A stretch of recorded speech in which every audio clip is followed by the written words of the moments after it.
एक समय की बात है, एक जंगल में सेब का एक बड़ा पेड़ था। एक बच्चा रोज उस पेड़ पर खेलने आया करता था।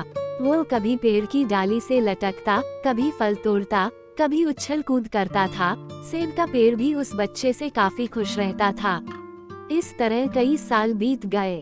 अचानक एक दिन बच्चा कहीं चला गया और फिर लौट के नहीं आया। पेड़ ने उसका काफी इंतजार किया पर वह नहीं आया।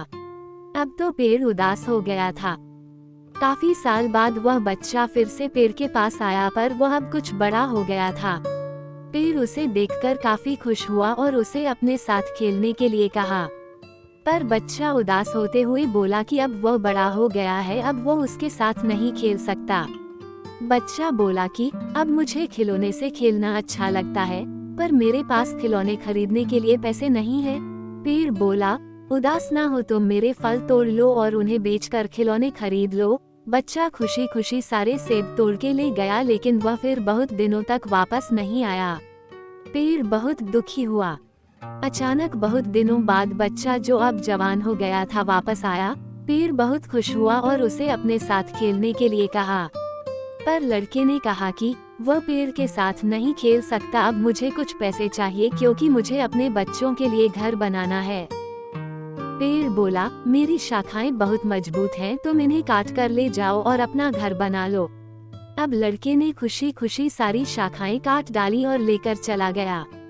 उस समय पेड़ उसे देखकर बहुत खुश हुआ, लेकिन वह फिर कभी वापस नहीं आया और फिर से वह पेड़ अकेला और उदास हो गया था।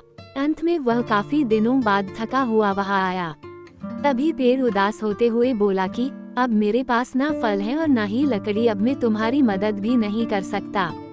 बूढ़ा बोला कि अब उसे कोई सहायता नहीं चाहिए, बस एक जगह चाहिए जहां वह बाकी जिंदगी आराम से गुजार सके। पेड़ ने उसे अपनी जड़ों में पनाह दी और बूढ़ा हमेशा वहीं रहने लगा। इस कहानी में हमें दिखाई देता है कि उस पेड़ के लिए वह बच्चा बहुत महत्वपूर्ण था और वह बच्चा बार बार जरूरत के अनुसार उस सेब के पेड़ का उपयोग करता था, ये सब जानते हुए भी कि वो उसका केवल उपयोग ही कर रहा है।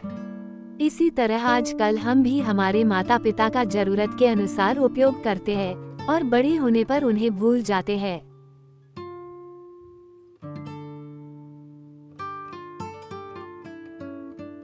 अगर आपको हमारी स्टोरी अच्छी लगी हो तो अपने दोस्तों के साथ भी शेयर कीजिए और कमेंट में जरूर बताइए कि कैसी लगी हमारी स्टोरी।